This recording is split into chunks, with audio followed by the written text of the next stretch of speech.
In this video, I'll be talking about autism and Asperger's so that by the end of the video, you'll know the difference. Coming up.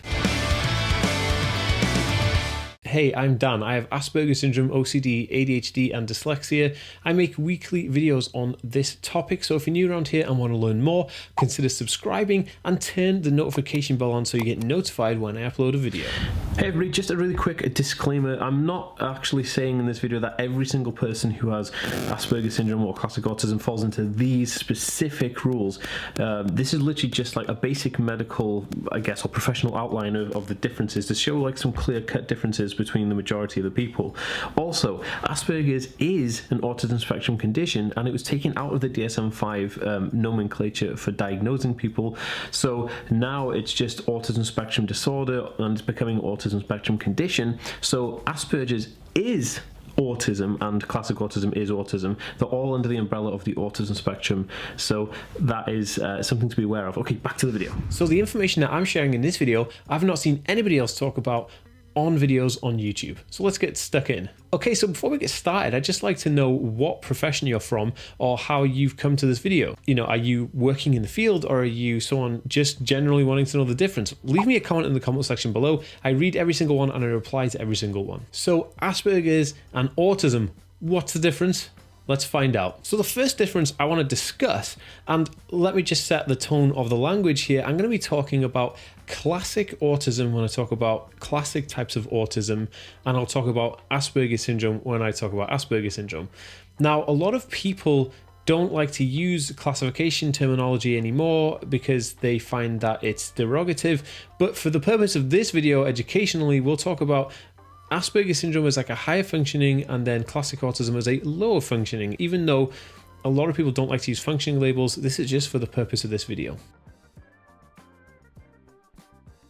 Okay, so number one is IQ or intellect. So basically people with Asperger's syndrome usually have an average to above average IQ, meaning that they are intellectually quite bright and they tend to focus on like science and maths and history and some very deep scientific, complex puzzle kind of computer natured topics, because that's the way that their brain is wired and other things that they're interested in, but they excel in those areas. Now, looking at the comparison between that and classic autism, people of classic autism have average to below average IQs. So the difference here is that people with Asperger's syndrome will usually or typically display a higher IQ average than that of a person with classic autism. A person with classic autism won't really be interested in the magnitude of intellect that a person with Asperger's syndrome usually displays. People like Albert Einstein had Asperger's syndrome.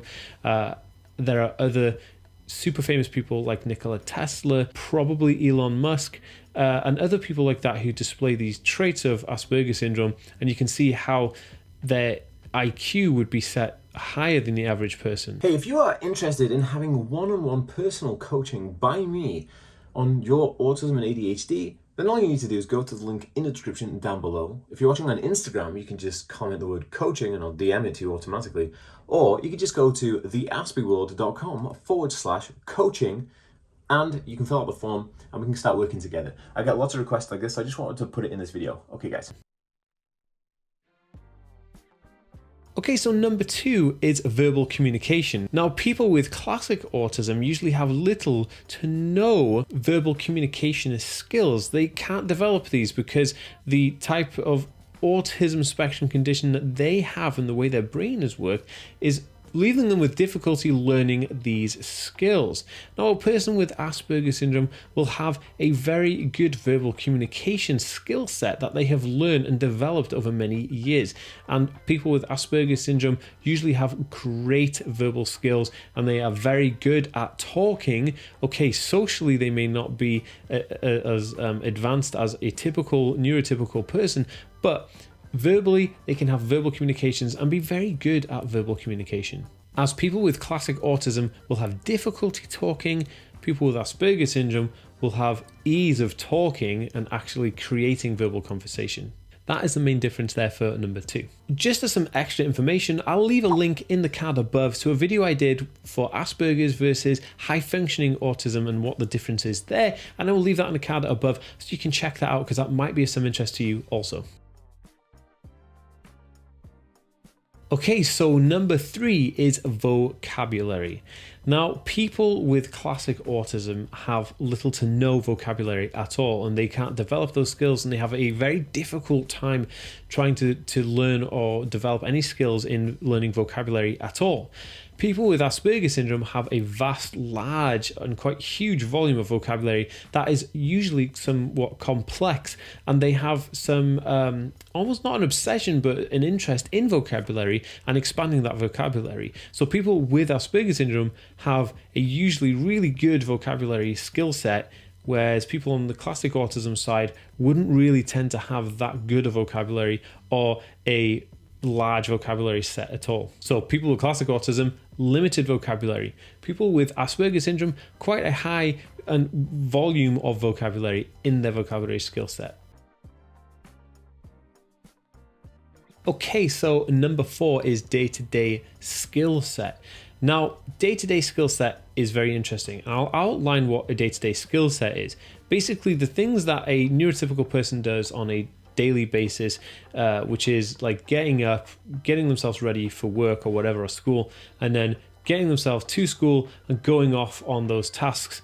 Don't think anything of it, but there are various skills that are entwined there in getting up and doing all those things.